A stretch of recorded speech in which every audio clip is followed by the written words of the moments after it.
Welcome back to the Marching to Madness college basketball podcast, where I have one of the legends of the game with me tonight, Coach Tom Penders. You remember him from how he built the Texas Longhorns into an actual winner there in Austin, as well as the Houston Cougars. He did the same thing. He won every season at Houston, got to the NCAA tournament in that sixth season as he coached 6 years there.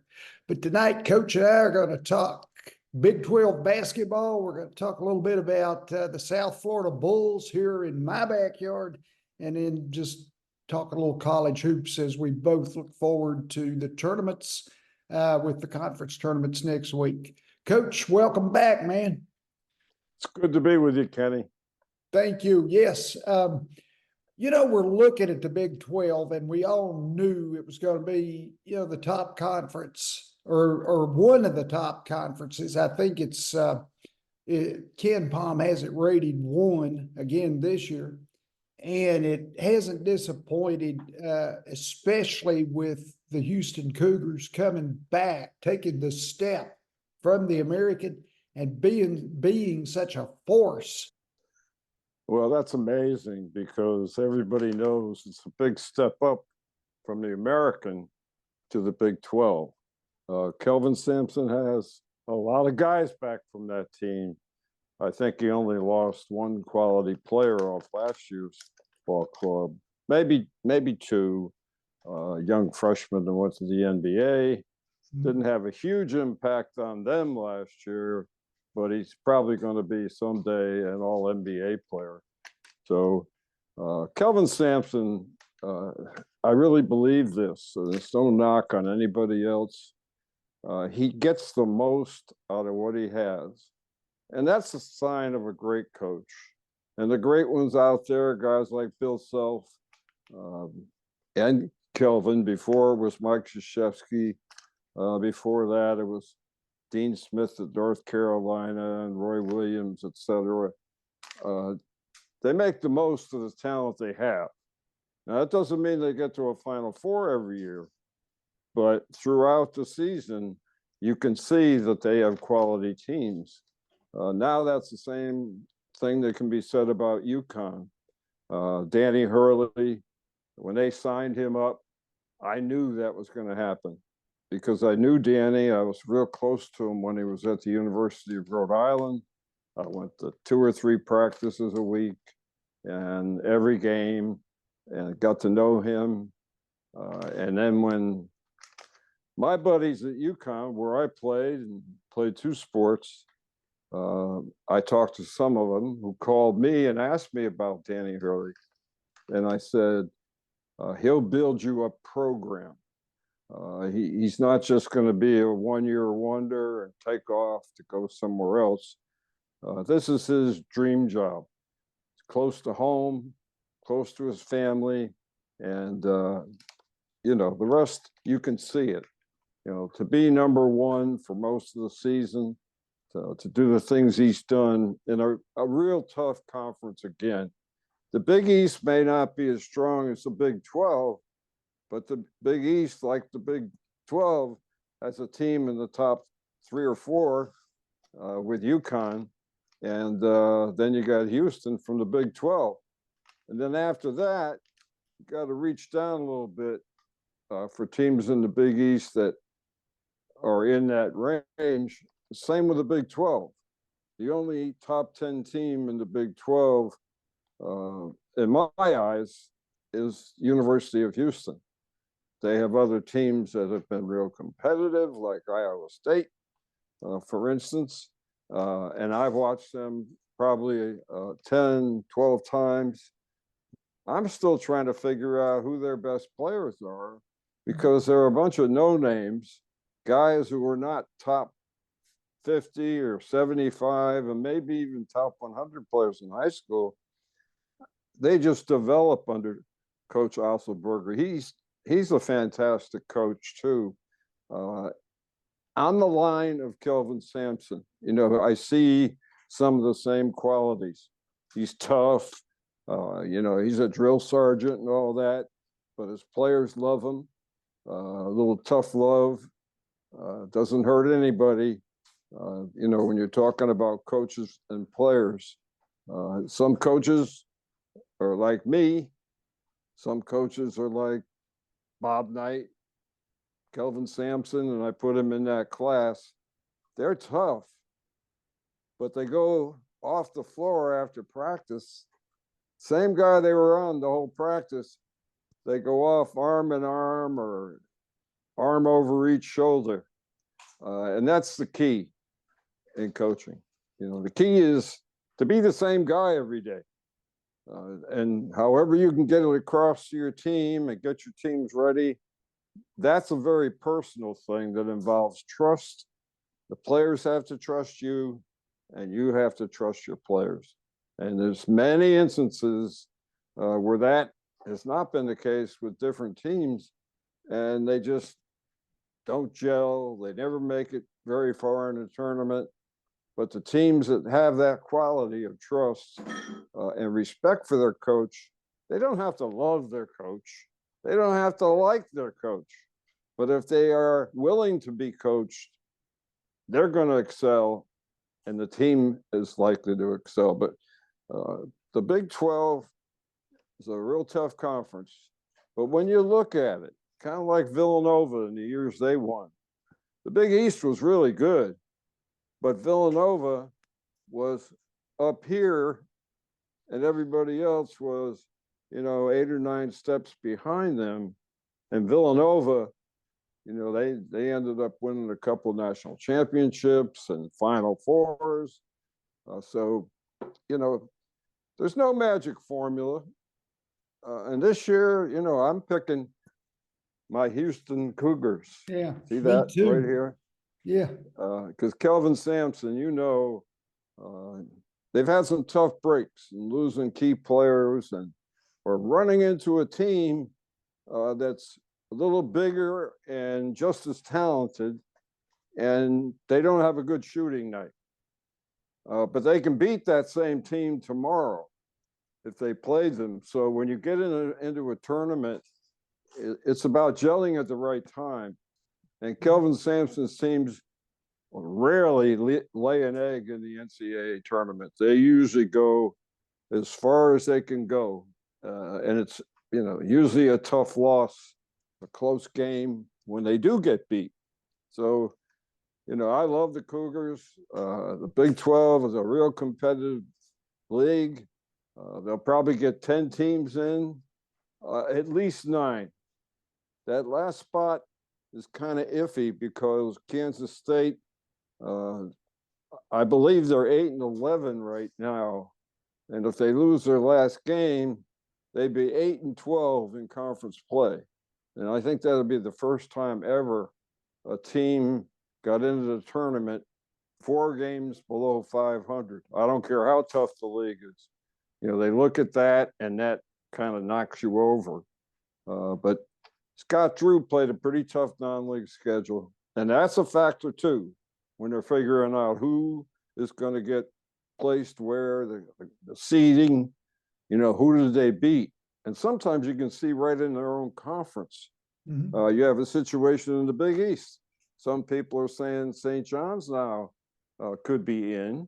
I think but so. They can't go in over Villanova, Ken, in my eyes, because Villanova beat them twice. Yeah. And you're asking for trouble when you pick one team with virtually the same record, and you beat that other team twice, but you don't go and they go. The committee be asking for trouble there. That's why I think the Big East has a chance of having both of those teams in, because Villanova, they may lose their last game of the season. St. John's won't. They're playing DePaul. But those are some of the things the committee has to really be concerned with. And probably the biggest factor for about 25 years of my career was your non-league schedule and how tough that was, and also how you did against other teams in your conference that are considered tournament teams. and what you did over the last 10 games of the season, or maybe 8 games of the season, and carry it on into conference play. That is a huge factor. How the committee can ignore that is beyond any coach in the game of college basketball. Obviously, the coaches had nothing to do with that. It was a bunch of athletic directors and maybe conference commissioners that make up the committee. I don't know who's on the committee this year, but I've said all along, it should be a retired coach that's in touch with the game, somebody that's really still involved with the game. So they'd be wise to have that, if not to have a vote, but as somebody that can educate the committee on which team is better.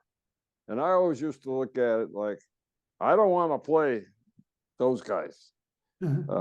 So they should be in over this team that I don't think is real good, but they may be on a hot streak. So anyway, that's how I see the Big 12. It's a great league. Yeah. Always has been, always will be, because they're adding some real quality teams. Yeah, they're losing Texas and Oklahoma. That may be felt in the football side of things, but not in basketball. The teams they're bringing in, are going to be just as strong as the teams that are going out. So the Big 12 is in great shape.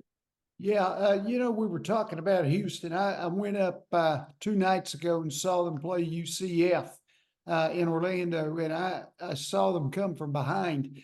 Their guard tandem of Jamal Shedd and LJ Cryer, I think, is a 1-2 punch, might be the best in college basketball. Yeah, I have to agree with you. And I've had some teams that have gone deep into the tournament, and that was it. Our guards were better than our opponents' guards. The guards have the ball like 70% of the game, and if you have a dominant point guard like Jamal Shedd, he's going to handle the ball 80% of the time. He'll take a break once in a while and let LJ Cryer bring it up if there's no pressure in the backcourt. But both of those guys are point guards. They can handle, they can pass, but Shedd is the better point guard, and Cryer is much more comfortable playing the 2 spot. But for 4 or 5 minutes of a game, he can take over, give Jamal a little blow there, a little bit of rest while he's out there, because being point guard and bringing the ball up under constant pressure can wear you down. And Kelvin's very much aware of that. And you'll see that in a game. Nobody's, the analysts totally ignored that. They say, oh, well, Houston's in trouble because Shedd has 2 fouls.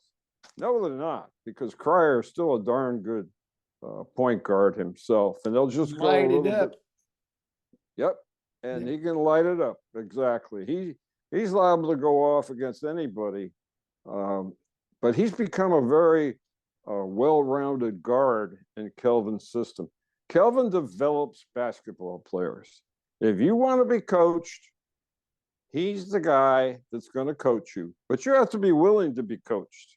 The coaches might have a lot of knowledge, but if they can't get through to their entire team, and particularly their best players, that's not a good situation. So that's the main reason why Houston is where they are in the rankings and in the power rankings. They're in everybody's top 2. You can put a hat over the top 3 teams: Purdue, UConn, and Houston. And anybody who says this one's better than the other, I don't know if that means much going into the tournament. Those 3 are definite because of what they did all season. I mean, they consistently have been at or near the very top of college basketball. Sure. Coach, what do you think about the Texas Longhorns here? They've rebounded a little bit lately. They're up to 19-11. But again, we talk about how good the Big 12 is. They sit with like an 8 or a 9 seed in that tournament, where they, in another conference, they would have probably finished at a higher level. Well, you want your team gelling at the end, and I think they're getting better. Even though they got beat at Baylor, for about 32 minutes, they dominated Baylor at Baylor after beating them in Austin earlier. I think it's a good matchup for them, and that's why that happened. They split 2 games and all that. And once you beat somebody, you feel you can beat them all the time. And that game was a great game. Texas just ran out of gas, and Baylor kept coming. They were playing at home, senior day and all that. So Baylor got the win. Texas has been strange. They haven't really gone on a win streak this year. Preseason, they didn't really play a strong schedule. And I think that would see them higher if they did. They could be like a 6 or a 7, no matter where they are in the league, if they played somebody and beat somebody in their non-league games. But I'm sure that Coach Terry had no idea how good he was going to be when he made the schedule, because you get your schedules done in May and June, not September. So there's a reason why some teams have weak non-league schedules, and it's a team like Texas that lost an awful lot from last year, but they picked up, one of the top 2 guys in the portal this year.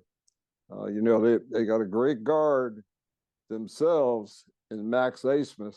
Sure. I mean, he is a scoring machine, microwave.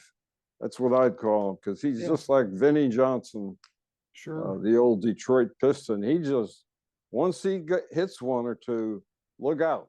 He starts throwing them in from everywhere. And he also has had to play point guard for the Longhorns. So his scoring has gone down because he has the point guard responsibilities, and he really has no backup. So that may be a team and a factor that keeps Texas from going on long streaks. But at this time of the year, when you get into playoffs, I don't think kids, particularly guards, should get in foul trouble, because the whole game is in front of them on offense, and on defense, they're the guys that started it all off. And there's no need for them to be reaching and going for steals.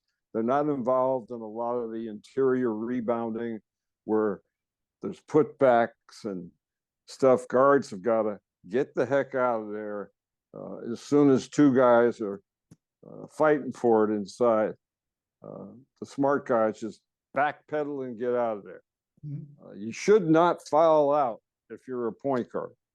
That's just a rule I have with all my teams. It never happened to me. As a matter of fact, my first time in the NCAA tournament with Rhode Island back in 1988, we were an 11 seed. We were ridiculously underseeded, but it was before we were on television a lot and all that, and people didn't know how good the Atlantic 10 was. That particular year, and maybe the only year that I was coaching, the A10, you had Temple #1 in the country almost the entire season. That was the only team we couldn't beat, but we lost 3 times to them by a total of 8 points. We were highly competitive with them. We just couldn't close on them. They were an outstanding ball club. But, when you get into this tournament now, I'm talking the big tournament, the big dance, there's a lot that goes into it. If it's your first trip, and you're a high seed, let's say anywhere from 5 to 9, that means you're in the top 36 teams in the country. It may be your first trip for all your players. You better have a coach that has an idea to map out a strategy for the entire tournament, not just one game. He's got to instill in his players that he's also ready for the second game you're likely to play, not just the game ahead. Now, when you're a #1 team, the game you worry about the most is the first one, even if you're facing now a 16 seed, because we've seen it already. There have been 16s beating 1 seeds, and I think you're going to see more of that because those 16 seeds that nobody knows about might be a dangerous 16 seed. Remember that Florida Gulf Coast? I think they were 15. And they just flat out were better than the teams they played in the first 2 rounds. So, there's a lot of factors that go into being tough. But in that particular, going back to that Rhode Island versus Duke in the Sweet 16, we beat Missouri. We actually blew out Syracuse. The final score was not indicative of the game. It was like a 10-point win. We were up 15, 20 points in the first half. And they had Sherman Douglas and Ronnie Cycli and Derek Coleman and the great Jim Boeheim coaching them. But I had a great backcourt of Carlton Silk Owens and Tommy Garrick. These guys didn't turn it over. They could both hit 30 on you, and they were smart defensively. They never got in foul trouble until we got to play Duke. In the first 5 minutes, Ken, we were down 22-5 against Duke. Tommy Garrick picked up his 3rd foul. I called timeout, and I said, Tommy, there's no way in the world we'd have gotten here without you. And you may be the first guy to foul out in the first half in NCAA tournament history, unless you're smart now. No more trying to draw charges. No more trying to make a steal. You got to play smart. Yeah. And that's exactly what he did. With a minute to go in the game, he picked up his 4th foul. And we lost by 1, to Mike Krzyzewski's first Final Four team.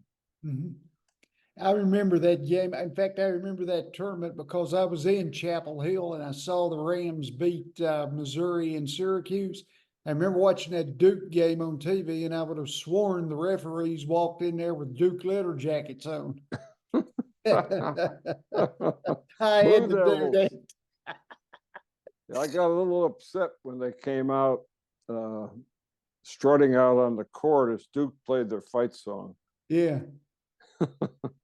Yeah, I got you. And that's a sign you're in trouble. But you guys made a heck of a comeback. I remember the game. Yeah, we came back and got the lead at halftime. We held the lead for the first 10 minutes of the second half. They caught us on one play when Danny Ferry hooked and held Kenny Green. Today it'd be a flagrant one. We'd have gotten 2 shots on the ball. The refs didn't see it. Danny was pulling an old NBA trick. His father played in the NBA. Yeah. He held, and then he fell like he was hit, and the referee blew his whistle and called the foul on Kenny Green. But Ferry still had a hold of Kenny, and he kind of pulled him down on top of him. And Kenny jumped up. He didn't do anything. He jumped up like he was going to protect himself if the fight broke out. And then he was hit with a technical. By the time, I think we were up 4 at that time. By the time we got the ball back, we were down 3, all on one play. The next year in the officiating video that all the coaches in the country saw, it was a warning to officials not to be tricked. You got to see the whole play before you blow that whistle. And now you have television to review certain things. I honestly believe in the future we're going to have coaches like in the NBA that can throw a red flag, and then you can go over and make a correction. And if you're right, you keep your right to have that red flag, which the NBA has not done yet. But if you see it better than the officials that are paid big money to officiate, you should get rewarded and get, that timeout, that protest, that whatever you want to call that. to get it back. Sure. Last thing, Coach, as we look at the tournament early here, obviously we don't have the pairings. We're starting our conference tournaments at a lot of the one bid levels this weekend. We talk about Houston and UConn. Who are a few more teams sporadically that you might put in those other two spots? Well, Purdue, obviously, they're, unless you have a game plan to make the big guy, to make him play defense on the perimeter. If you're going to let him sit back under the basket, that's Edey, the big guy. They're going to beat you if he's allowed to stay around the basket on the defensive end. But if he has to go out and defend ball screens and pick and rolls and maybe they switch and he ends up on a guard, that's a foul waiting to happen if a guard has, a few brain cells. You attack him, and he'll probably reach out and hold you. It's an opportunity. Or you make him defend screens away from the ball. So your best shooter is coming off a screen on Edey, and Edey's man is making the screen. If they don't switch, whoever's coming off is going to get a wide open 17, 15-foot jump shot.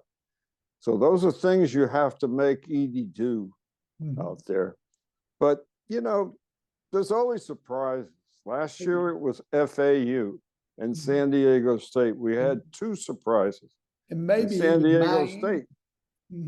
Yep. Well, San Diego State didn't matter where they were going to be ranked in the tournament. I never lost when I was a 10 or 11 seed in the first round. My Rhode Island was an 11 seed. One of my Texas teams was an 11.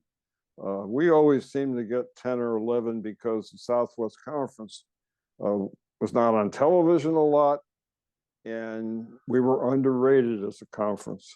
And we were the bad guys. Wherever Texas went, that's when the court got rushed if we lost.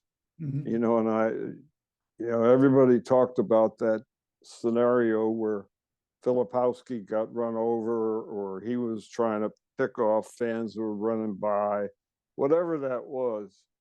That happened all the time to us. Whoever it was on the road, except when we played Arkansas. The games were highly competitive, but there was no running on the floor because Arkansas was, ranked in the top 4 or 5 in the country, and we might have been 20th or 18th or something like that. So it's going to be interesting. And another thing, I can almost tell you what type of game it's going to be when the 3 officials come walking out. Because a lot of these guys I had when I was coaching in 2010, and I watched college basketball, I'll bet more than any fan or former coach. I love watching college basketball for a lot of reasons. I'm still in contact with a couple of coaches, and I enjoy it. And I love to see the matchups. Those first 2 rounds, there's nothing like it. Las Vegas doesn't really have a handle on the opening rounds. So you can have some fun with it if you're out in a place like Las Vegas or wherever. People like to gamble a little bit. I'm a $20 bettor if I bet on anything. And I know a lot about the matchups, but it's hard to win any kind of money when you don't bet a lot. So I have fun with it. I will be out in Vegas the first 2 rounds, as I have been probably 11 times since 2010. There's no better place to be to see every game played at once with a big crowd watching. You get the oohs and the ahs, the boos and the cheers all the way through the day. It starts at 9:15 in the morning and doesn't end till like 9 o'clock at night. So that's where I'll be for the opening round.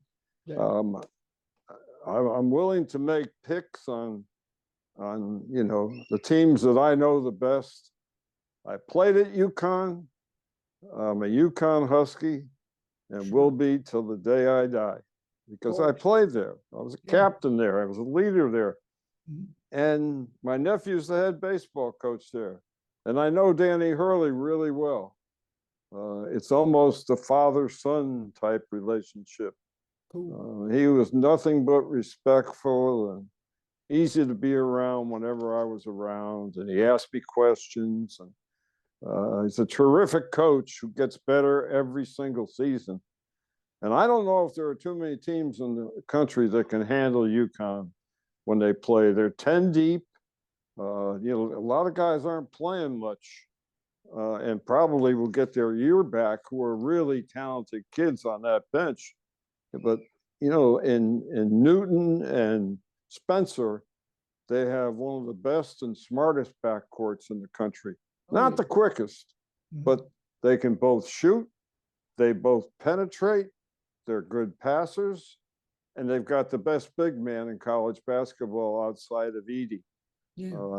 And Jonathan Klingon. Klingon gets better every week. His hands, he's got tremendous hands. When he gets the ball inside, he keeps it up here, and then he goes back up. He doesn't bring it down below his chin like he did last year. And those are things that Danny Hurley teaches. And his players seem to get better every year. And Alex Caravan, no comparison. Last year, he was a role player. Now he's a stud in their attack. A lot of people say he's the MVP of that team. I like the point guard position. That's crucial. And Newton is a heck of a point guard. He's an El Paso kid who I believe came from East Carolina. He transferred in from East Carolina, and now he may be the first point guard pick in this fall's NBA draft. So, there you go. That's college basketball. It's still a great game. Yeah, a lot of kids leave early now, but with this 5- and 6-year rule, you're getting veteran players. I wish I could have played till I was 25 because I was getting paid to play, making some good money, and I was a much better player than I was in my senior year of college. So hats off to these guys that are still playing. But I don't think the record should, I think the record should reflect that they played 5 or 6 years, because most of the guys like Pete Maravich only played 3. And it was, no 3-point shots. And Pete averaged over 40 points a game, which is absolutely amazing. Nobody should be comparing, guys that, like Max Asmus, who led the country at Oral Roberts, and now he comes and plays another year at Texas. His scoring there should be an asterisk after it, that he played 5 years, or any player that played 6 years. Just like there should be between guys who played 3 years and 4 years. That should be reflected in the tournament history books. It shouldn't be somebody who played 5 or 6 years at the top or in the top 3. There should be an asterisk if they're in there. Coach Tom Penders, ladies and gentlemen, one of the best in the history of the game. You're in the collegiate. Yeah. I was in the class of 2021, and that blew me away. Basically because I turned 4 programs around immediately and took 4 different teams to the NCAA tournament, and usually took them fairly deep. That's how I was presented in Kansas City in 2021. And, that blew me away. That was a surprise to get in there. But it was chosen by coaches, ex-coaches, or on a board, a committee. I have no idea who they are.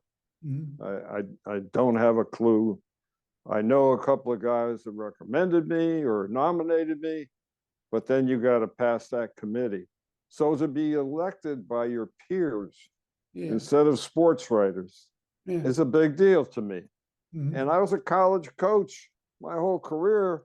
The Naismith is a great Hall of Fame, Mhm. but it's harder to get in as a collegiate coach, certainly. And it seems like the NBA has taken that over. Mhm. And then it's an international Hall of Fame now. You've got players from all over the world in that thing. Mhm. So it's not an American collegiate Hall of Fame. We have all the greats from that made it in the Naismith, the college coaches. They're also in the Collegiate Hall of Fame. All right.